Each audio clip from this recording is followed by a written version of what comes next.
Om Sahana Vavatu Sahano Bhunaktu Sahaviryam Tejaswina Vadhitamastu Ma Vidvishavahi. Om Shanti Shanti Shantihi. May we be nurtured together. May we be nourished together. May we strive together. May our learning shine. May we not quarrel. So everything so far has been up to this session. You could put it in the category of chapter 2 of the Gita. And so all of these various teachings that have been provided are is what Krishna has been giving Arjuna as a means to cause Arjuna to see the vision of the whole, see the vision of oneness. And of course Arjuna is a warrior, and his predisposition is mainly rajasic, so that means he is still not fully primed or capable to assimilate the knowledge. And by this point, Arjuna is still asking, well, you've shown me everything there is, and despite that, I still don't know what to do. And so this is the big question that we all come to life eventually. We say, well, I have the knowledge, but how do I put this knowledge into practice? How do I embody this knowledge and make it part of living daily embodied practice? Because Arjuna is a warrior, he's got a job to do, and Krishna is telling him about the self, and Arjuna is saying, well, how is this applicable in the real life situation? So that's where Krishna finally says to him that, okay, that's fine. I will now thus recommend you karma yoga. So chapter 3 is where we're now beginning. This is where the backup solution, you could call it, if the self-knowledge hasn't fully worked. So you can see how well the Gita is structured, is that even if the whole vision of oneness has been provided in succinct detail and it failed, there's still an alternative to cause that clarity, so that later on can be sufficient for what has been told in chapter 2. So now I'm just going to read you the beginning of chapter 3. This is from using Chinmaya's The Holy Gita.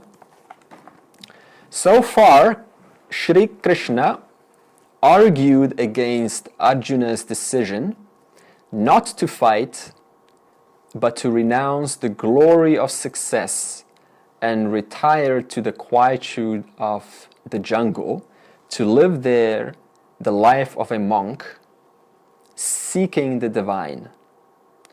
In his arguments, at one moment, the Lord advised that Arjuna's duty was to work without getting himself preoccupied with its results. Krishna had also warned him, let not thy attachment be towards inaction. Okay, so what is this saying? So here it's saying that Arjuna obviously wanted to, as it says, not to fight. In other words, not to participate in the world, because it's just too complex and too big in the moment for Arjuna to fully assimilate and grasp. So Arjuna thought, well, I'm going to do the easy way out. This is what's commonly known in the spiritual world as spiritual bypassing, and that is not to do the full work from A to Z and just to go to the easiest work, which is just to, as it says here, to go to the jungle and retire to the quietude of the jungle, to live there a life of a monk seeking the divine. In other words, to retire from the world and just not participate in the world and just go, I'm the self, and contemplate self-inquiry, use Ramana's teaching, use all this Neo-Advaita, all these teachings, and think that's going to solve the problem. When in fact, that is exactly what's not going to solve the problem. And it's really fantastic how it's set up. is that there's no cheating in Ishwara's world. Is that if one chooses to bypass and just go the easy route, then what's going to happen is it's very commonly, it's not so common anymore. I actually don't know what's happening in the spiritual world. But we can use one example. I'm not going to mention his name because I don't think it's nice to mention names. But he got an epiphany, a certain vision of oneness, of the total. A very popular character. If you would like to ask me his name, you can do that after. I'm not going to say it in the class. And he quickly gained a following, a big, huge audience. And he taught for many years. Everything was fine. Everything, you obviously thought, I know it. It's solid, it's firm. There's no problem. And people are listening, so obviously there's a agreement. And very soon, or not so soon, I don't know how many years, he admitted, he actually said on his website that, quote, I'm going to paraphrase, I realized that there's a lot more work to do, so I had to stop the teaching. So he retreated back to work on himself. So this is what happens in the case of bypassing, thinking, okay, well, now there's this knowledge, the permanent versus the impermanent, the invariable versus the variable, and there's total clarity. That's all there is to it. Now I can just go back to the world and just continue the world's business as usual. Okay, you can, but it depends on how clear the mind is, right? Because the mind still has tendencies from the past, and those tendencies will feel attracted to the world. And little by little, they'll slowly start the mind's focus, take it away from discrimination of satya mithya, of the invariable and the variable, back into the variable only. That's the problem. So once again, that is why Krishna is advising Arjuna why he should not retreat to the jungle and do the easy way out of contemplating the divine. And once again, it's lovely that it's set up this way because nobody can really cheat. And if they do try to cheat, it's going to come back. Ishwara is going to find a way. It's going to come back one way or another, maybe through an indirect way or a direct way. Yeah. So that's why in Vedanta, we never stop the work. Even though the clarity is firmly established, it's all fine, we don't go, because that's arrogance to say, oh, I've got it. It's just, what is there to get? If everything is one, Sarvam Brahma, everything is a total. So there's nothing to particularly get. Even though there is a clarity of the invariable and the variable, there's nothing particularly to get. It's just a matter of knowing who you are and then still continuing amidst the world of activity. Yeah. Okay, so let's start with describing what karma yoga is. Actions which are performed without ego, egocentric desires, and anxiety for its fruits, with an attitude of offering to the Lord, become karma yoga. So we got two parts here. Actions, obviously meaning any kind of action, whether it's through a thought, word, or deed. When they are performed without the ego is the doer, the sense of I. In other words, when action is performed without the ownership that I am doing this action, but rather the action is performed without being concerned of who the doer is, number one, and what is the result of this action, what is the result going to be of this action. Without egocentric desires, in other words, without an agenda. If the agenda which stems from the action is of what can I gain, what can I extract out of this deal, how can I benefit, then it's probably this, it needs to be looked at.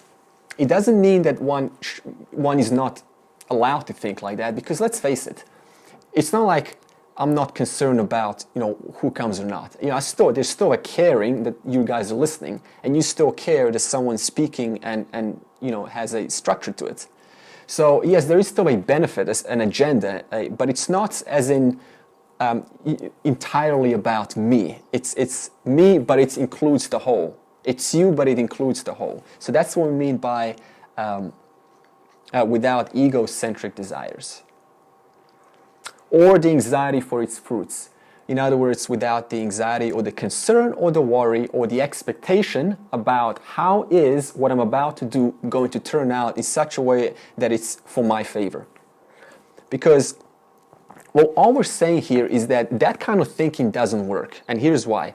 Because when a person uses an action through their free will and they release the muscles and this falls, from that point onwards, there is no more control on your part. Because from now on, law of gravity takes over. That's what we mean by Ishvara is the facilitator of Jiva's actions. See, I apply action, I drop, and then Ishvara facilitated that action through its law of gravity, or law of reciprocation, or law of attraction, or law of so many other laws that are operational. That's what we mean by Ishvara is nothing other than the one who facilitates the person's or the jiva's actions. Yeah? Okay, so where you do have control is whether I drop it here, or drop it here, or drop it there. But wherever you drop it, that's beyond the jiva's or the person's control. Prime the mind for knowledge assimilation. Silent, peaceful, sattvic mind, which is otherwise emotionally disturbed. Okay, once again, this is what we're speaking of, that if Arjuna chooses to go to contemplate the divine in the jungle, the irony is it's the easy way out, right? It's easier than fighting. No disagreement there. But the thing is, because Arjuna's mind is still, erratic, it's still agitated, if he goes or she goes to the jungle and contemplates and tries to inquire about the knowledge of the invariable and the variable in peace, it seems like he's got a good deal there, right? But not really, because the mind is so noisy, so erratic, that it's going to be constantly phased back into what if, what else could have I done to prevent? And I feel guilty, I feel this, I feel that. So that means first one needs to solve the issues and situations in life, and then by that, little by little, or amidst parallel to that, inquire discriminate between the variable and invariable. You see? So we're not talking about a checklist. First karma yoga, done. And now inquiry. Yeah? Inquiry amidst or parallel to karma yoga. That's the way of the Vedic life. Yeah. Okay, Karma Yoga, chapter 3. Arjuna said, "Your seemingly contradictory words confuse me. First you say, knowledge is better than action. And then you encourage me to fight. Tell me which I should do for liberation." In other words, Arjuna was confronted with two choices. First of all, Krishna is saying to Arjuna, no action can bring about freedom. But then, if I don't do action, then how am I supposed to discriminate? Because that's another action. How am I supposed to read and inquire? Because that's another action. So Krishna is saying here that there's actually no contradiction between knowledge and action. Could anyone tell me why is there actually no contradiction between knowledge and action, despite Arjuna being confused, which is why he's asking the question whether he should do knowledge or action for liberation? Because one will influence the other. Yeah, super. Good answer. I mean, think about it. If they're just applicable to different stages of life, right? Someone needs to meditate. Someone needs to, do work. Somebody needs to read, but they're all pointing to the same intention. So all that it's saying is that it depends on what is the temperament or the stage of one's life. If one stage is a noisy mind, then obviously that would imply more karma yoga and less inquiry. If they're a very peaceful, sattvic, tranquil mind, then obviously the ratio would be a lot more inquiry and a lot less action. And they always vary depending on the stage or the clarity or the lack of clarity of the person's temperament. Okay, so Krishna replied. Remember, Krishna is Atman. Krishna is just one who has self-knowledge, total clarity around what is and what isn't in terms of variable and the invariable. Krishna replied, I revealed two committed lifestyles when the world was created. This is what Ishvara is actually saying now. If you were to ask Ishvara, what at the time of creation did you imbue creation with? This is what Ishvara would say. First, the pursuit of knowledge for those temperamentally suited for it. And second, karma yoga for those unqualified for knowledge. That's it. Now let's look at this in a context of the world.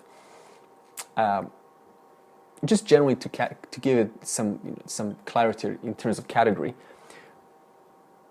Let's say, for example, you go to a spiritual world and you see tons of different people, temperaments, right? What is usually the temperaments if you were to divide it into just two categories? Conscious and unconscious. Yeah. Or you could say also one category is just all about action. Let's do more asanas, pranayamas, let's do qigong, tai chi chuan. It's all about pilgrimages, all about action, movement. Going to each meetups, all of just so much movements going on. And the other are they're all just settled. They're settled. The settlement is more like just relaxed. And they're into knowledge. It's common every time you look at this in terms of dividing the two categories. So it doesn't mean that one's better than the other. It just means that one is in that stage, mostly applicable for knowledge, and the other is for the action. So that's why we cannot ever look down upon somebody's way because they're doing exactly what's applicable to their path in that moment. It's only leading into the next stage. In traditional Vedanta, Jnana Yoga, Karma Yoga, and Bhakti Yoga.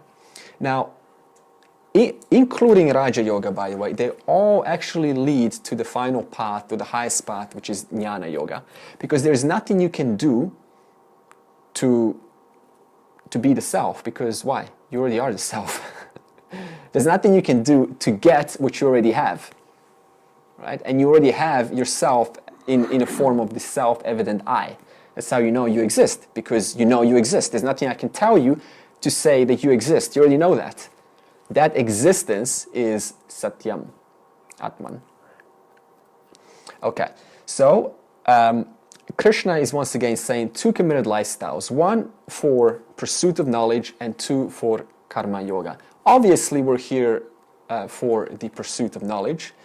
This is not a yoga class or not a movement class or some kind of meditation class. If that was, then that would be more predisposed towards, let's say, Raja Yoga, or you could also put it as Karma Yoga or Bhakti Yoga, devotion. Okay, next paragraph. You did not gain ever-free, actionless awareness by the non-performance of action. Nor can you gain freedom merely by renunciation of the results of actions.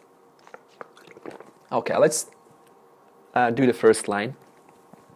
You do not gain you do not gain liberation or full clarity by the non-performance of action. Why? Because by non-performance, okay, who is doing the non-performance of action? The ego. The doer. So somebody is trying to not do. You see, so it's still someone making a decision, I'm not going to do any action. So in other words, nothing really changed. The ego just made a claim that I'm no longer going to do anything because after all, Satyam is actionless and I'm just going to replicate the actionless by not doing anything. But who's doing all of that thinking and calculating and evaluating? The ego. So nothing really happened. Back to square one. Nor can you gain freedom merely by renunciation of the results of action. I'm going to read a little bit more about this statement. Okay, so you do not want. Okay, so you do not want freedom for that doer. You want freedom from the doer. That's the point. It's just as Lloyd has said. Can you get rid of the doer by action? No, because action only reinforces the doer. There's somebody doing the action of trying to know who they are. So that simultaneously reinforces the doer who's the one trying to get rid of. You can only do that by knowledge. So why can we only do that by knowledge? Because it's only a matter of discovering what already is. That's why we said Vedanta is praptasya prapti, which means that which is already present. Just like gravity. You don't need to do something to create gravity. You just need to observe and acknowledge the fact that gravity is already there, and then through gradual self-inquiry and discriminating, we come to accept what's already present. Your awareness as your self-evident I. Nobody can avoid action, even for a second, because the three qualities of nature, sattva, rajas, and tamas, illumined by the self, force you to act. That's a very super logical statement that it just pretty much erases any thoughts or ideas about trying not to do something, whether it's just resting in the cave or just having an overly aesthetical life, just a very quiet life. Because you see, as long as these three energies are operating, and they're always operating, it's as long also as the body is going to do actions in terms of thinking, maybe rajas thinking, that means thinking what to do, how to do it. Sattva thinking, that is contemplating knowledge, or tamas, even sleeping is doing. You're sleeping. So there's no question of not doing, just to make that clear. Yeah. In other words, there's no way out by not doing. There's no way out by trying to get into some state or some kind of experience. Because even that experience was gained by a doer, the ego. So no matter what you do, the ego is always there. So that means we're not trying to discard the ego or kill the ego. We're just simply recognizing that the ego belongs to mithya. And that's going to keep operating whether the person has knowledge or not. That's freedom. So freedom's got nothing to do with trying to eliminate anything, because why are you trying to eliminate what is there as a functional, as a proper function? And not only that, but the ego is what gets you to sit down and listen. In fact, the ego and all of these functions, the mind and intellect, what gets us to calculate, think about this knowledge, and get a sense of this knowledge, which is all required for the full assimilation of the Vedanta. This is what brings us here tonight. Yeah, so there's no question of trying to get rid of the mind or stop the intellect or get rid of the ego, as we commonly hear in the Buddhist tradition. You see, we're simply embracing them, actually acknowledging them, because that's what non-dual means. Nothing can be excluded, only understood that it serves the function, and then letting that go. Why can you let it go? Because you have a full clarity around what is invariable and what is variable. That's what moksha means, knowing the difference between the variable and the invariable, and never getting confused, never superimposing the invariable, the variable over the variable. That happens very often. For example, I'll give you an example of trying to superimpose the variable onto the invariable. Purification. We're trying to purify ourselves. Huh? Why? Because we inherently understand that the self is totally perfect. So there's a sense of I want to be perfect. And we superimpose my perfection onto the body and to the mind. So we do everything in our power to become better, more perfect, smarter, more intelligent. You see that? It's very common. Why? Because one doesn't know who they are. So they're superimposing the perfection onto something that can never be perfect. Because why do I say that? I don't mean perfect as in broken. I mean, you cannot have perfection in mithya, because only what is unchanging is perfect. You see, as soon as you have one shape, you call that perfect, but that shape's going to change. That's what mithya means, changing. So how can you depend on trying to put perfection on what is going to change the next moment? So it's an endless battle trying to perfect oneself if one doesn't recognize the nature of themselves as the non-changing. And they can let the imperfections go. They can let them be as they are, and they will never end, by the way. And not only that, but even if you do clear the imperfection, guess what? You're a servant for Ishvara. So Ishvara is going to implant in you nice thought, and that thought, since the three gunas are operating, is going to get you to participate in the world. More karma is going to be accumulated, and that karma is going to cause you to address new circumstances, and you're back into trying to then purify that also. So all we're saying once again in summary is know the difference between the invariable and never confuse that with the variable. That means you can still fully participate in the world with total clarity about who I am. All right. Nobody, we did that. You are deluded if you think that merely keeping the senses in check will keep the mind controlled.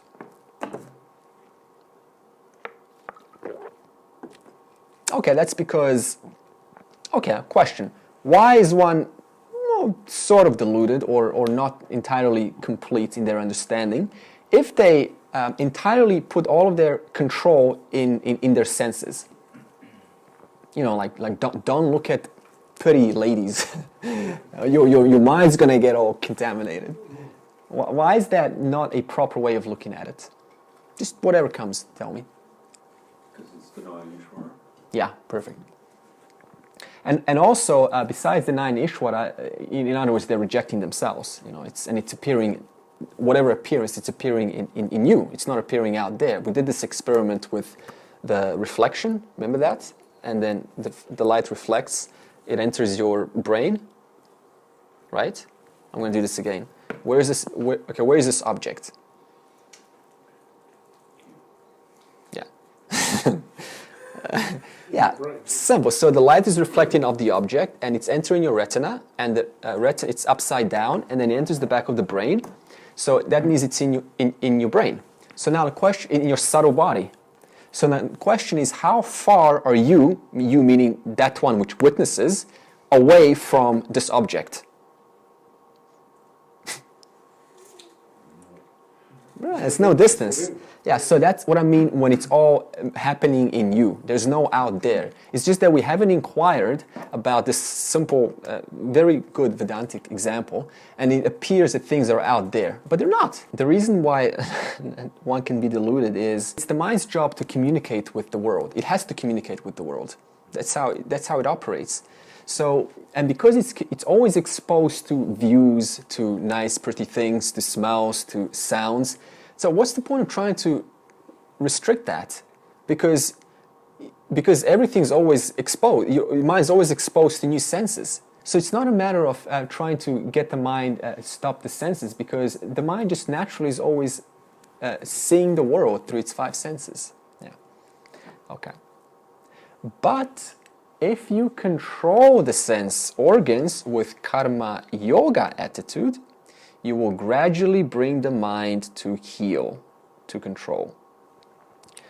Do whatever has to be done because action is superior to inaction.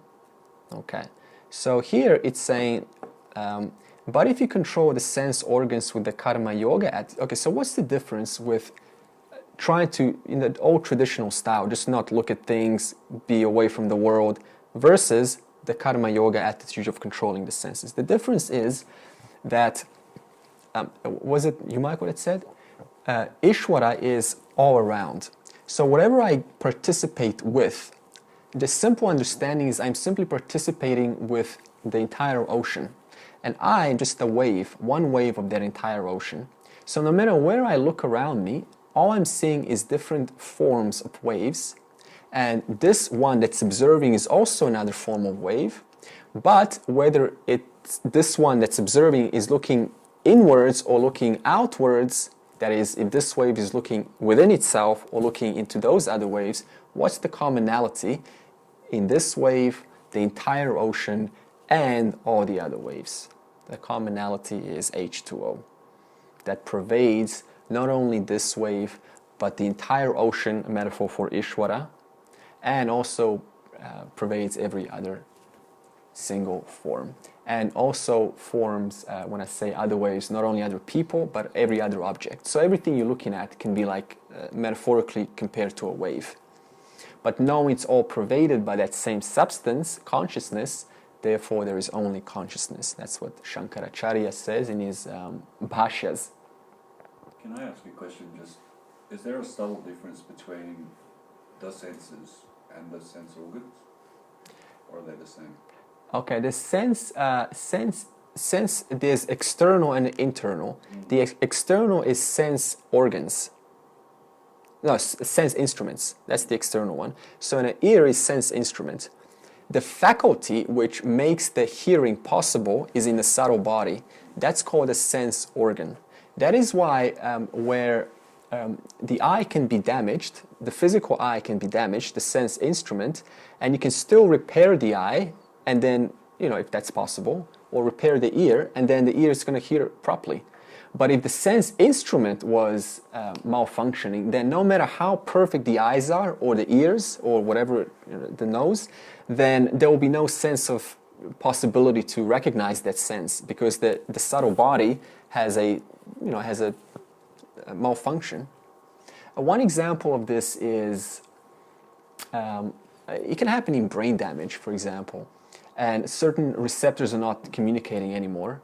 And even though the person is looking at the world, and they're fully, they're seeing what everyone else is seeing, in their mind they're seeing like a delusionary image. There's a twist to that image. Or under hypnosis, they can turn off your hearing. Yeah. Fire a gun, and a hypnotized person won't hear the gun. Oh yeah, there you go. But hasn't that changed the ear? Or there you go. The actual physical function. Very good example. Yeah. See how help always helps. Okay, where are we now? So the Karma Yoga spirit, do whatever has to be done because action is superior to inaction. Okay, so what this means is that, first of all, we said since we're always acting, and the one who's, especially when we're acting from a dharmic point of view, from a knowledgeable point of view, see, you're always a role model for other people. Even driving a car, this is for Garrett, even driving a car on the road, you're becoming an example for other drivers. Now, it doesn't seem like I'm making much of a difference, but people learn through observing others, and this behavior is constantly reinforcing how others should act. That's why, if you had children, you know what I'm talking about, is they totally copy you, whatever you do. Yeah. So adults don't change, they're still the same. So acting from a knowledgeable point of view, there is no way better than to, quote, change the world, than just to live that by example without imparting it verbally. Because then, disagreements come. That's why we don't speak Vedanta in public. We only speak it in class. Yeah. Or if somebody asks, then you can, slowly tie it in. But only when you're asked. Even maintaining the body is impossible without action. Well, that sums it up. Action is not avoidable. Okay, the Karma Yoga spirit instilled by the Creator at the beginning is the secret to success in life. So the spirit is the one that is built, this spirit is built into everyone, right when creation came. For example, spirit of sacrifice and service is what we're talking about. Spirit of taking care of the field, of the entire field, responding appropriately to the field, is built into every human being. For example, tree is even entirely of service to the entire world. A tree takes our dirty CO2 and it converts it into oxygen, which then gives life to species and helps the species grow. So this word sacrifice is not very liked to the West, because we think sacrifice is something that, I shouldn't sacrifice, I should get stuff. Why should I sacrifice? Life is hard already as it is, then why should I sacrifice? But that's a very incorrect way of thinking, because that's not only a small way of looking at things. but also it doesn't produce a lot of happiness, because it implies I'm small, so therefore the reality becomes very, very small. And so if one is not, that's what we mean by swadharma. If one's not living their swadharma, then life doesn't become very easy. There's a lot of tricks, and it just doesn't. It's not easy at all. So there's nothing better than one to find out and discover what are they supposed to be doing. And how do you do that? You simply ask yourself, what is most appropriate right now? Very easy. If somebody just had a physical situation, then instead of just witnessing and going, oh, let others help, then you act appropriately. That's called swadharma. Always acting appropriately in the moment.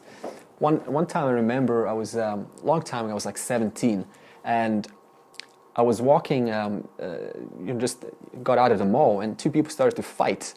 And just instantly, I jumped in and broke the fight. And I was like, just for a second, I noticed like everyone's just witnessing, like looking. I'm like, why are you looking? Go and do something. So that's what we mean by swadharma. It's just doing what's most appropriate. Because if you don't do, then who is? There's a nice phrase that says, if it's to be, it's up to me. So that sums up the swadharma. Okay. This spirit, so what is this spirit? The spirit of sacrifice, as we said, which is instilled by the Creator at the beginning, is the secret to success in life, as I said now. So that means if one is looking for secret, what is the secret to success? I mean success as in joy and holistic living. It's just to understand this inbuilt attitude of spirit of sacrifice, giving versus grabbing. What can I offer versus what can I extract? Yeah. Honor the gods, in other words, the 5 elements, because in the Vedic times they were worshipping the 5 elements, which was a representative of Ishvara, that control the objects with this attitude, and they will look after you. Honor Ishvara, acknowledge Ishvara. It is the one true path to liberation. But I say you are a thief if you take what comes without offering it back to the world. Those who eat remnants of the sacrifice incur no sin. Those who cook only for themselves incur only sin. Okay, now we're going to go back to this statement. It will satisfy this spirit of karma yoga, spirit of sacrifice. It will satisfy the one desire behind your innumerable desires. So there's a little bit of depth in this statement, is that, see, when somebody's chasing something in the world, they're doing it, why are we chasing things in the world? What's the to be happy? Yes, perfect. And okay, now why do we believe we're going to be happy when we get it? We think we're lacking something. That's right, even better. Okay, so obviously, so that means that a whole bunch of actions in the world, whether it's to, for example, Friday or Saturday night, I don't know the proportion of the cars on a Friday or Saturday night, how many of those are actually going somewhere for a little bit of pleasure, for a little bit of desire, satisfaction, whether it's a date, whether it's see a friend, whether it's for a good conversation, whether it's, on a boyfriend, girlfriend. I mean, just how much petrol goes into this, right? So, and all of these desires, little by little, if you add them up throughout the entire life, are there, as Adrian said, in the hopes to be happy. But because one hasn't investigated what is the true cause, they just continue doing what they're always doing, which is continue chasing more desires. The problem is, each one of those little segments of desires only lasts so much. And they have a high and they have a low. They're, for example, a drunk person has a high and then they're followed by the hangover. So for every high, there's a low. That's what we meant from the beginning by saying samsara is a zero-sum game. There is no winning in samsara. If you think you won, you probably lost somewhere else in the future. If you lost, you probably won. When there's a breakup, there's something even better happening. That's what I mean. You know, we think, oh, everything's falling apart, but it's only opening up a new chapter for something else. Okay, so every desire for object is actually a desire for freedom. So when you want the object, what you really want is bliss of the self, which is free from desire. That's free of desiring, desired, and the desirer. Every desire you have is to please yourself. Even wanting to please others is also to please yourself. So what it's saying here is that when there is a desire, and I want to go and pursue that, the reason I want to pursue that is to be happy, as Adrian said. Now, why? Okay, so now what's the psychology of that? Because I believe that once I get it, I will be free of that desire. And I will feel a temporary relief from the pain of bearing that desire, which we inherently do not identify with. See, even a mosquito bite, I'll give you an example, tangible example. Let's say a mosquito bite right now comes and bites you on the arm. What do you start doing? You start agitating the desire to scratch, right? Why do you have an agitation to scratch? To relieve yourself temporarily of something that you know inherently doesn't belong on you. And then after you stop scratching, there's a little bit of a relief, isn't there? It's like, oh, I'm free now. But how long does that relief last? Not very long. It starts to agitate again, so that I have to apply more action to keep satisfying myself, to be free of that desire. Same thing with the worldly desire, is that the common worldly man or woman chases these things thinking they're going to be free. Now they will, but they're temporarily, and it doesn't last. So what it's saying here is that it will satisfy all of your desires, is that when you know the nature of self as yourself, that is free of the three gunas, the first part, you know, in the beginning that we did in the class, and that is free of desires, then what is there to desire when I'm already free of desires? That's the benefit of knowing who one is and being firmly established in it, is that whatever desire comes, instantly it's seen as a desire. It doesn't belong to me, so I don't identify with it, so there's no need to act and then create more karma, which I have to then address back into the future. That's what we mean by samsara. My desire to act, I do act, creates more karma. I have to address in the future, and I do, and that creates more karma. Yeah. So it's a never-ending cycle. So that's what it means here by innumerable desires. So instead of chasing segments of desires, why not just go to the source, discover the nature of the self, the invariable, and contemplate that from the variable, and the desire problem is solved. So we're not saying get rid of desires, because the desires will never be gotten rid of. Desires are a natural byproduct of the rajas, acting. A new planet is desire. The sun rising, well, it's not the sun, it's the earth actually that moves. The earth rotating on its axis is a desire to rotate on its axis. It's all done by rajas. As long as the body lives, so will these desires. So we're not saying try to get rid of desires, it's impossible. Only accept that desires are there for a reason, and stay in that knowledge of the invariable. And let the desires go, as they will go. Okay. Those who cook only for themselves incur only sin.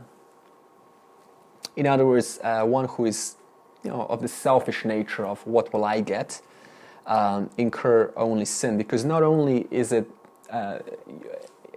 implicitly stating that I'm apart from the world, but also usually when one's acting out of their selfish greed, their selfish desires, it doesn't serve the whole. It only serves them. It may serve the whole, but not everyone. That's what we mean by that difference of being giving versus taking. Yeah, is that clear? Okay. Example of sacrifice in action. Living beings are born of food. We're talking about your bodies right now. Food comes from rain. And rain is born of sacrifice. In other words, sacrifice produces meritorious karma. Okay, living beings are born of food. See how that nice chain of events, something as innocent as rain falling, coming down and then producing the food which your mom and dad ate so they could be alive. And that food generated this amazing body, which is now, discovering what is the truth. All goes back to something as innocent as rain. Yeah. Or you could use another example, how the sun is sacrificing its heat, and then the heat is warming out the oceans. The oceans are evaporating to the sky, and the sky then gets cold enough and then falls down as rain. Rain falls onto the grass. The cows eat the grass. The cows make the milk. The person drinks the milk, and the person benefits from the milk. See that food chain all the way from top to, that's what we call sacrifice. So violating the sacrifice as a human being is actually a recipe for disaster, because a human being has that option, because we're given that free will to say yes or no. Yeah. So yes, we can get away with it for a while, but not for long. Ishwara is going to find a way to, F-16s, shoot them down and get them right back into the world. This is very common, by the way, in some places. I know one, Tirumavalai, where you'll see young boys, very passionate with, orange sannyasin-like looking clothes, with a stick trying to replicate and be somebody else, Ramana Maharshi. That's the easy way out. That's what Krishna is saying. Don't go the easy way out. Go back into the world, finish your business, take care of your money issues, your wife issues, partner issues, whatever issues there are, and then once that's sufficiently taken care of, go and fully dive into the knowledge. Yeah. Okay. Sacrifice is extolled in the Veda, which is born of the eternal Creator. It sets the cosmic wheel in motion and resides in the heart of every living being. Those who fail to appreciate this spirit of karma yoga, sacrifice, are tormented by desire, pursue objects only to gratify their senses, live vain and wasted lives. You could look at this two ways, because even something as selfish can lead one to the light eventually. So we can always look at it from another angle. I guess the way I'm seeing that sacrifice thing is to try and visualize that, especially when it talks about the rain and the water cycle. Yeah. Is that you've got the fluid, the water, which sacrifices to the gas. That's right. And then you've got the gas sacrificing back to the water. Yeah. So it's a two-way street. It's total sacrifice. And that's why it's a good imagery to see that if you're visualizing the sacrifice as a one-way street. Yeah. That's right. Terminal. That's right. Just imagine water didn't want to evaporate. It's like, I'm just going to hold on to myself. Yeah. There will be no food, no humans. Yeah. And tree, we say, I'm just enough of taking this CO2, it's dirty stuff, I'm just going to relax now. Yeah. We all die. Yeah. So this is just by replicating what's already present and replicating that spirit of sacrifice inbuilt into nature. From the Taoists, they also have the same with the yin and yang, how to balance the equally opposing, opposite but equal forces, how to live in harmony with that. Yeah. But in the Vedic model, we use the Three Gunas in terms of how to manage the harmony with the world, amongst with many other teachings. Okay. However, good sattvic people who take delight in and are satisfied with the self alone don't depend on objects for their happiness, and have accomplished everything that needs to be accomplished here on earth. They are free to act or not act. So this is another misconception is when somebody sees a free person and they see, why are they doing so many things? Obviously they're free. Like, why are they still, doing this, that? They're free. It's not like that, because see, the free person, first of all, they're always going to act, as we said, through the Three Gunas. But why wouldn't one want to act when they're always acting, when there's only consciousness, and they are consciousness? It's like a wave is acting for another wave, and that wave knows it's the H2O, it's acting for itself, so why would you not act? In other words, we call this love. We're just unconditionally loving and still serving the society. So there's no such thing as having knowledge is suddenly backing away from the world. That's a little bit of a incomplete teaching on the part of the person who's actually attempting to live like that. Yeah. In other words, what we're saying is living a full, engaged life. Okay, they're satisfied with the self alone, don't depend on the objects for their happiness. That's what moksha is. Knowing the difference between the real and the unreal, or freedom, another way to put it is freedom from dependence on objects. What does that mean? Freedom from dependence on objects. Freedom from dependence on objects for my happiness. Why is that possible? Because one who knows who they are, they know that there is no greater bliss than just who you are. So how can anything be more attractive? Yeah, that's what Krishna can also mean that which is most attractive. Because the objects are the variable. Yeah, objects change, and they're not going to last.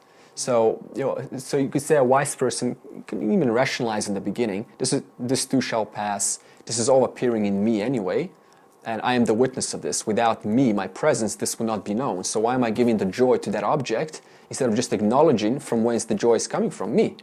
So these are some of the rationalizations that a wise person would say. And they have accomplished everything that needs to be accomplished here. So that is the highest purpose for a human being, when all is said and done, is to know the nature of the self. So that doesn't mean you can't enjoy an object. You can still enjoy, yeah. But you've got to recognise it. Yeah. At that point, there's no need to... see, moksha is not about consciously, okay, I'm going to now enjoy, but I need to keep track of who I am. I need to be the invariable. See, moksha is just... You can't go back. Because once the understanding is complete, it's complete. So there's enjoyment, but there's a total certainty of who the I is, while there's enjoyment. Before that knowledge is firm, then there's a tendency to either go into the self, or into the invariable or the variable, right? There's shift from one to the other. The common worldly man is all into the variable. The beginning inquiring man or woman switches one to the other. That's normal, okay? Moksha simply means that's switching because that's consciously done by the intellect, right? Because even if amnesia comes, right, the person's gone, the knowledge, it doesn't depend on amnesia, moksha. So once the knowledge is firm, it's firm permanently.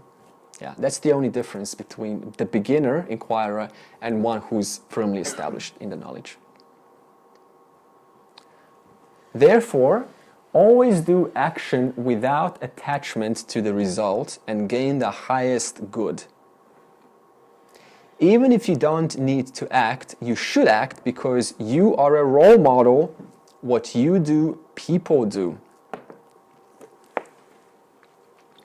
Yeah, Martin, you were saying without attachment, without expectations. Expectation is attachment. It's the same thing. Because if I have an expectation, what is the expectation present in the mind? So that expectation now gets plastered onto the object which I participate with. And if that object doesn't turn out according to the image of the expectation, then we have emotional problems. Yeah. Disappointment, exactly. And of course, as I said, you need to act because you're a role model. If they act in this spirit of sacrifice, they will not fall into unbecoming ways. Unbecoming ways means ways that are opposed to Dharma. For me, this is Krishna speaking. In other words, for me, the discriminating mind, Krishna is a metaphor for discriminating mind, by the way, because if you were to ask, where is the knowledge of the self known? Intellect. So Krishna in the Gita is a metaphor for the intellect. So this is what the intellect is speaking to Arjuna. See, this is not some battle. This is all in Arjuna's mind. And Krishna is his clear intellect. For me, there is nothing to be done, but I act ceaselessly for the well-being of everyone. This is a wise person speaking. If I am lazy, those who love and respect me will become confused and their lives will be meaningless. So, okay, so here what Krishna is saying is that he or she is free to act or not act. But they choose to act because, as we said, not only can you not, you're always acting, but you're a role model. So why not act from the standpoint of knowledge? You're a role model.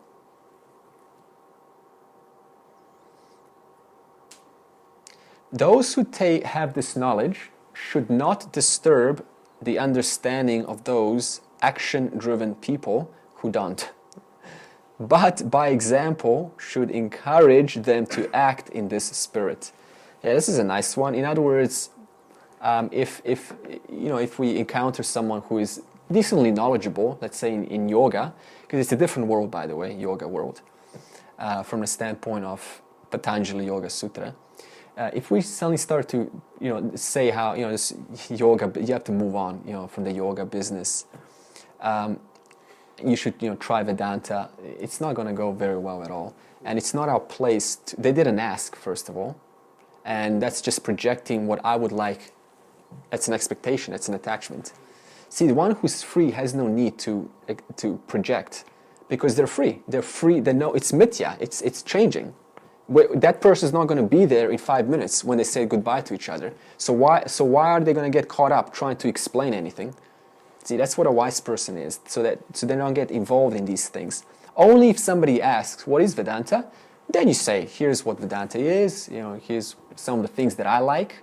But before, that's why we also say never give advice to people, because the timing's wrong. Huh? Never is a little bit of a generalization, right? It's a dynamic, right? It's really a dynamic. But it's how you give that advice. Yeah, we talked about Satyam Vadam, Priya Vadam, the courageous speak, but also pleasant speak. Yeah, I personally totally do not give advice, only if the situation sort of is so specific that one needs to contribute. But if it has no context, then it's just like, why? Just opens up a whole... Yeah. So it has to have a proper. That's why we only teach this in class, because in class there's a context for it. Out of class there's no context. Even though it may be true what someone's saying, there's no context there. So it has no value. It doesn't stick. If you see someone is suffering and you feel that, well, I've learned something that could help you. Yeah, definitely. You want to help them, don't you? Yeah, of course. Yeah, we're not saying, because now you could. It's how you advise, not you don't try and unveil the whole So thing. you try and advise in a way that doesn't where you come confront from. their ego. Yeah, but not advise as in, let me tell you what Vedanta says, and not, advise them in a normal situation, but not philosophically. Right. For example, let's say a man and a woman get into a fight, and then the woman gets a little bit emotional, and then the man says to her, emotion is going to cloud your intellect, and we're not going to have a very productive conversation here. She doesn't want to hear that. So that's what I mean. Don't give advice in that. But in your case, Lloyd, absolutely. No, I don't. I think it might be the other way around. No. In your case, to my wife and kids and yeah. working. If there's a context, yes. Okay. So now we know what we mean. Okay. Actions are impelled by sattva, rajas, and tamas, seated in the body, mind, and senses. Deluded by the eye sense, ignorant people think, I am the doer. Whereas someone who understands the relationship between the gunas and action is free of their binding power and does not disturb the understanding of non-discriminating people. Yeah. So once again, we're going to this non-discriminating people. See, there's, like Lloyd said, there's a certain level of advice, but going like way up, like this is all invariable. This is all variable. This is not going to last. Just let it go. That kind of advice, no. Yeah. Deluded by the eye sense, ignorant people think I am the doer. Okay, so what this means is that if you just monitor conversations, first, it's just common everywhere, in every culture. The sentence always starts with I. Can't disagree with that. So there's all I followed by the verb. I went, I did, I said, I learned, I was in, I wasn't. So that's what we mean by that doer. So that the I is always linked to the action or to the activity, because that I believes it's the doer. So I did that action. Yeah, that's why when one knows, the more they're clear, the less these conversations are even interesting. It's like, I don't want to share what I did last what I did yesterday or what I said. You see, it was just said, whatever was said. Maybe I stands for Ishvara. We could say deluded by the Ishvara sense. You could also say deluded by the sense that God controls everything, in that sense, and therefore I have no responsibility here. I can just let it all to. After all, God created this world. He created all of this mess. So why should I participate and do something? That's another irresponsible thinking, because Ishvara is not the evil one. Remember, Ishvara is nothing but a facilitator of Jiva's actions. Remember, okay, I'll give you an example. What does it mean to say Ishvara is not the evil one? I'll give a metaphor. Let's say there's a car. The car is the body, the physical body. The driver of the car is the intellect, because that's the one who makes the decisions, right? And the petrol is Ishvara, God. Now, what happens if the driver drives irresponsibly and the car crashes? Is that the petrol's fault? No. Whose fault is it? Uneducated intellect. So it led the body, the physical body, to crash. So that means Ishvara is that which not only powers the sinner to be a sinner, but also powers the saint to be a saint. Yes. So that's why we say Ishvara is not the evil one. It's the decision, the uneducated intellect, due to lack of discrimination and what's right, that it makes these unfortunate, malicious decisions. Surrender your actions to me with a discriminating mind, free of expectation, and act. If you constantly practice karma yoga, you will eventually gain liberation. But if you become critical of this teaching, you will continue to suffer the pain of samsara. Gareth said a couple of sessions ago that there is a level of faith involved in this, and absolutely, there's a lot of faith involved.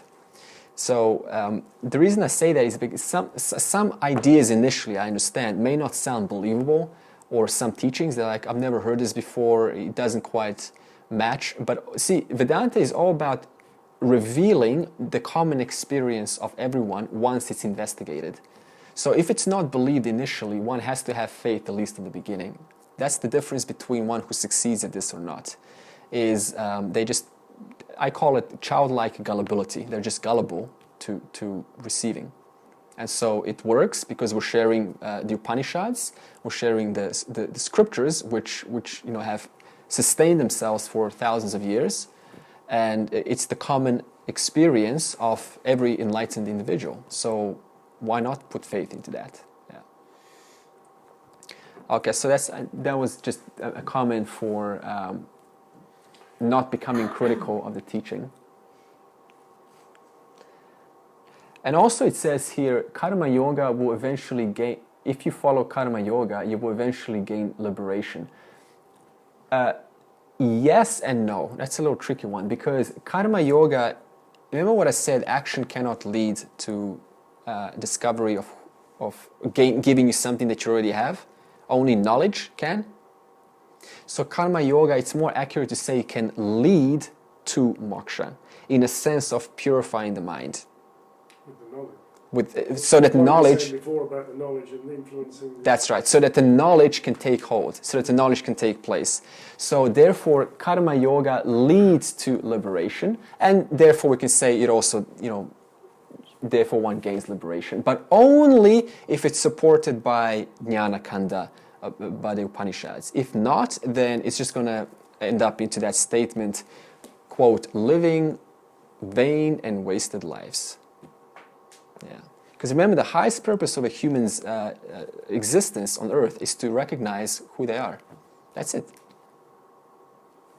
Surrender your... Okay, we've done that. Even wise people act in harmony with their natures. Not to mention all beings. What use is control? So here it's saying that even one firmly established in knowledge, even they exercise the full appreciation of the laws of Ishvara and participation in how can I be of service, how can I be of that spirit of sacrifice for others. And because if one, even with the knowledge, chooses not to do that, then guess what? The same thing happens as happens for an ignorant person. They go out of harmony, and that causes pain. That causes the mind, to entertain dirty thoughts, to entertain thoughts that are not entirely conducive with peace and tranquility and love. Yeah. So I just keep stressing this journey never ends. You look at wise people; they're totally active, always learning, always reading, always teaching, always discussing, never stopping. Yeah. Except the attitude is now different. It's no longer to get something, it's just out of love to share, because it's so delicious to express the inexpressible in the form of words, or to express the invariable for others to hear about. Yeah. Okay. Longing, that is desire or craving. Longing inheres in the senses and their objects. May you not come under its spell. It is an enemy. It is better to do a second-rate job on your own dharma than first-rate job on somebody else's dharma. Death following your own dharma is preferable to life following dharma of another. Following the dharma of others is fraught with danger. I'll put an example here. If you know the Bill Gates story, he was funded by his parents, and they wanted him to be a lawyer. And he went to Harvard, and he was studying law. But Bill Gates had a passion very early, I think it was since 12, for computers. Now imagine that he followed the dharma of his parents to be a lawyer. In that case, it would be better to die than to continue being a lawyer. That's what it's saying. Because Ishvara hasn't assigned you, see, everyone has a specific strength in the world. And if that strength is not exercised, then there's not going to be a full potential coming out. And there's not going to be a full service of the individual of the highest good for the world. So here it's a very strong cautionary message is that one needs to be attuned to their dharma. What is my dharma? Is this what I absolutely need and want to be doing, versus is this something that somebody else told me and I'm doing for the sake of entirely out of survival, or entirely out of satisfying my parents, or entirely out of trying to prove myself to the world. It's better to die than to do that. Yeah. In other words, have to do what's true for you, following your impulses. Don't follow others' instructions or expectations of you. This is also common in relationships where the two partners will stay longer than they should. See, their swadharma in the beginning, they got along very well, but during the course of their togetherness, the swadharma of each person changed. And now because they've got attachment or expectations, then it's hard to let go. And the longer they hold on, the more they're not living each other's swadharma, because they're infringing, they're overlapping each other's swadharma. So one has to, in that case, make a call and just move on. Otherwise, because they love each other, they want to satisfy each other, and so it hurts not to please them. But every time we please them, then we're not fulfilling our dharma. We're taking time on there. That's why it's important to have total compatibility, and and go with that. So sometimes it's time to make a call. Yeah, even with close friends.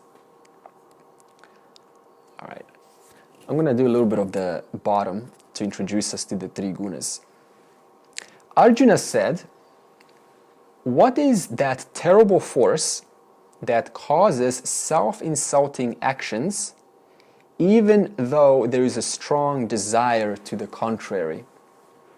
So what this means is that sometimes we act in contrary to our own good opinion about ourselves. We know what is right, we know we should, we have total idea of what is the right way to go, but we still don't do that. We still act contrary to what we know is right. We contradict our own inherent knowledge of what needs to be done. So that's what Arjuna is now asking, and this is applicable to everyone, of course. Humans. Krishna replied, Rajas produces desire and anger. It is a great glutton, greed, and an inveterate, in other words, a habitual sinner. Know it to be an intractable, a stubborn friend, stubborn foe. Just as fire is often covered by clouds of smoke. Imagine a fire covered by clouds of smoke. Okay, let that go. As a mirror may be covered by dust. A mirror covered by dust. Let it go. Or a fetus hidden in the womb. Self-knowledge similarly is hidden by desire. You see what they're doing here? They're using these three wonderful examples of smoke, fire, equivalent to a mind that is predominantly sattvic. You see, if you look at smoke, it's very easy to just blow the smoke and you can see the fire. There's not much effort there. If you take a dust on a mirror, it's much harder to wipe that dust off a mirror than it is just to go and blow the smoke away. That's rajas. You need more work to purify the mind. Sattva is very easy. Just meditate, meditate, meditate on the knowledge. Very easy to firmly establish. And then tamas, which is the farthest from clarity, is like, in this case, the fetus covered in the womb.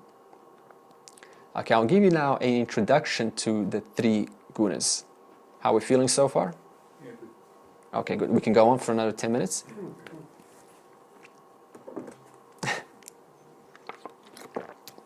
Okay. This is the introduction, a very simple introduction to the three gunas. We will revisit this in more detail as to how to manage the three gunas. Let's talk about sattva. As we said, covered by a fire covered by smoke, and it's easy to remove because you just need to blow it away in a metaphorical sense through meditation. And here's some qualities about those whose minds are predominantly sattvic. Noble, in other words, they're always, there's depth in their teaching, there's depth in their statements, there's depth in what they say. Creativity, they're highly creative. This is if you're an artist or a graphic designer or any kind of builder or programmer that involves technical drawer, any kind of work, architect, that requires a lot of sattva. Yeah. Equanimity, in other words, just the sense of calmness amongst different situations. Serenity and pure. So these are just some qualities of a sattvic person. So if you resonate with any one of these, then that's sattva. It's best or most useful for contemplating the self. That is discriminating the invariable from the variable. And on the outside, it looks like there's a lot of activity on a sattvic person. If you look at any inventor of our time, like Edison or Tesla or Mozart or Beethoven, they were constantly composing and creating their craft. Or Tesla, right, inventing something. So we think, my God, they're totally rajasic because rajasic is activity, but they're not. You see, they're creative, they're inventive, they're clear. There's a lot of depth in their craft. So this is what we call a sattvic person. On the outside, it looks like there's total activity, but it's actually total. On the outside, it looks like they're not very active. In other words, they're just sometimes they're just sitting in the office or not doing very much. But on the inside, their minds are constantly engaged. Yeah. You can also go the other way. They're also active, because they just enjoy their craft. They enjoy their inventions. Thinkers, poets, Rumi. You guys know Rumi? Yeah. And they appear inactive to others sometimes. Like, this poet has a very quiet life behind closed doors and not much, but a lot of engagement with the intellect and thoughts. Solution to establish more sattva. Contemplate and meditate on the self. That removes the last traces of any confusion. So the last, you could say, the practical last stage to a firm establishing of this knowledge is contemplation and meditation. They're the same thing. Most people, by the way, statistically, get this knowledge by listening, not through meditation. That is closed eyes. And when I say meditation, also meditation is inquiry. It's the same thing. Yeah. Okay. Rajas. This is your passionate and egocentric folks who are just, what can I get out of this? And it covers the self like a dust on a mirror, and it takes effort to wipe off. So any kind of, dancers or let's go out, party, let's go have fun, all of these qualities are required and possible because of rajas. Yeah. And you'll also see that for teenagers, they're very active. Why? Because a lot of rajas. Yeah, non-stop. Qualities, overpowering desire and emotion. Yeah, that's what Arjuna was having a problem. Desire for expectation, how this is to turn out, or desire for knowledge. And at the same time, overpowered by emotion of seeing his two friends on the other side, Drona and Bhishma. So when the emotion is high, the intellect goes down. You guys know that? When emotion is high, we're not thinking straight. Yeah. So qualities of rajas is passionate, which is also agitated. Whenever there's passion, it's actually an agitated mind, which is quite funny because we find passion quite sexy in the world. A passionate guy or a passionate woman. Yeah, it's actually just an agitated mind. Not necessarily, but in most cases. Stormy and ambitious, like Silicon Valley, go-getters, high achievers, a lot of rajas, high-profile businessmen.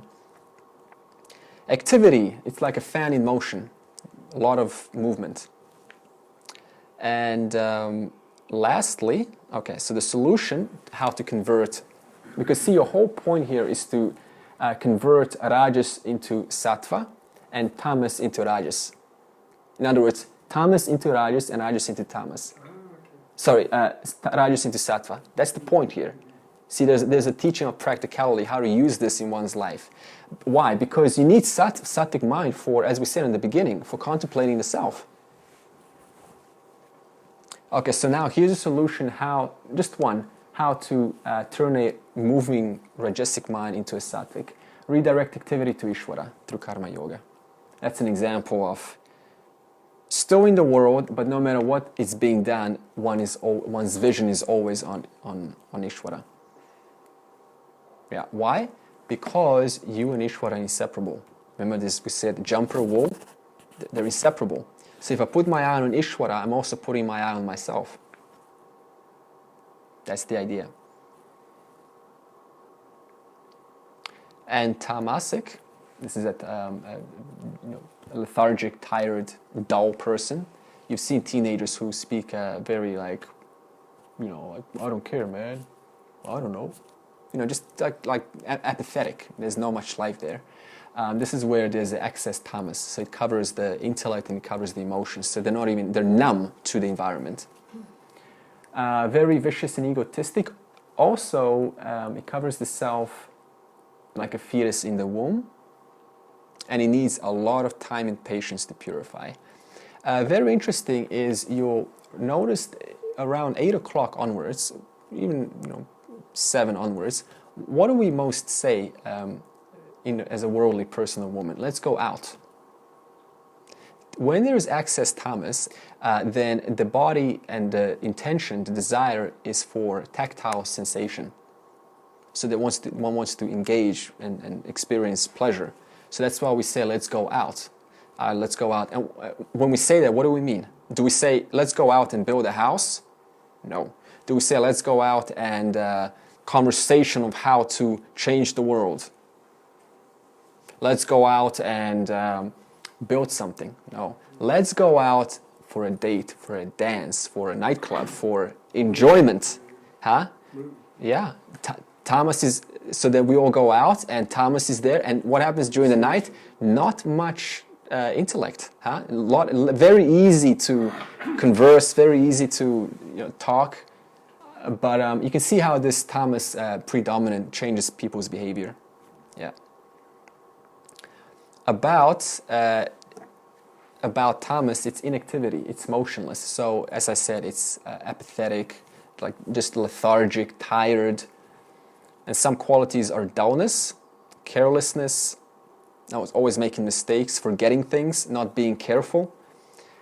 Inactive, lazy, procrastinating, not willing to go all the way, always stopping, doing just a little bit, not going all the way.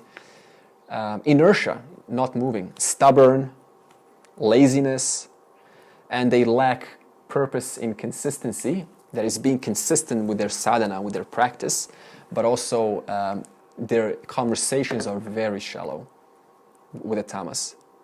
They can be shallow. Yeah.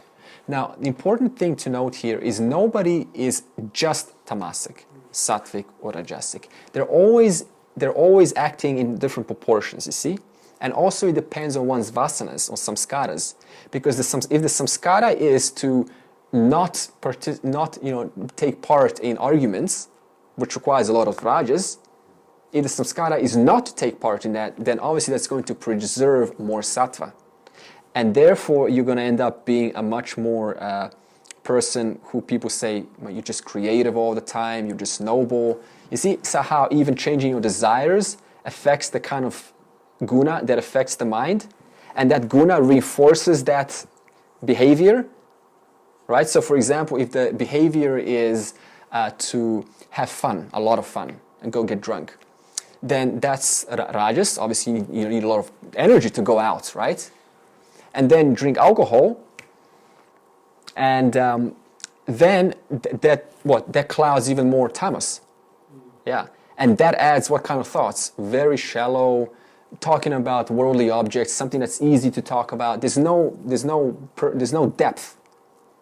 So that means one's own actions reinforce the kind of guna, and that guna reinforce the kind of future actions they engage in, or have, or participate, or experience.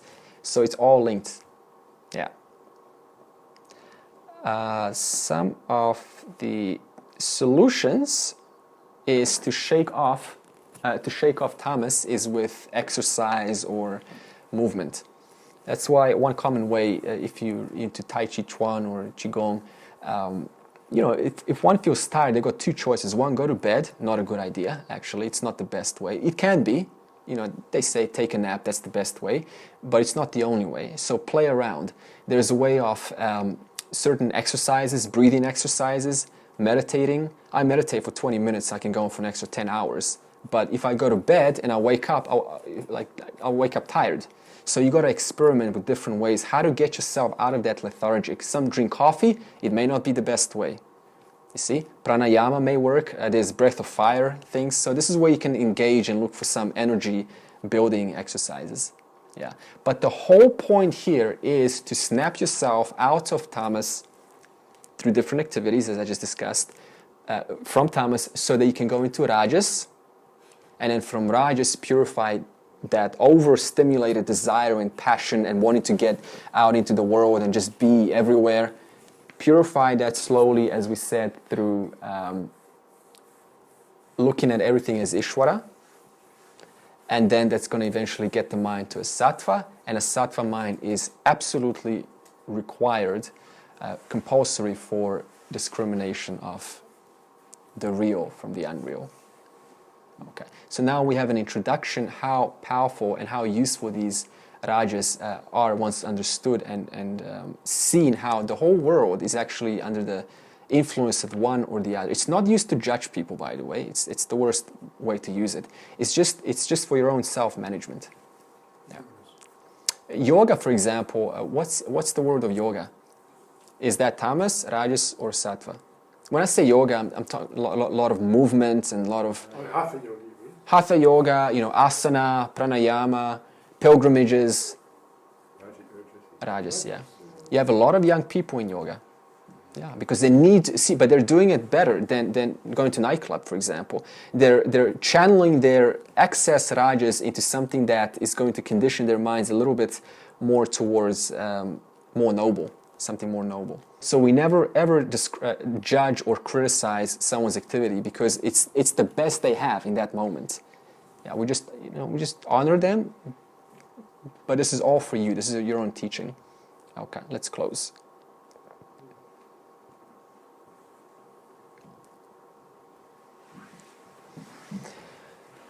Sarve bhavantu sukhidaha, sarve santu niramaya, sarve bhadrani pashyantu, ma kaschid dukkha bhag bhavet.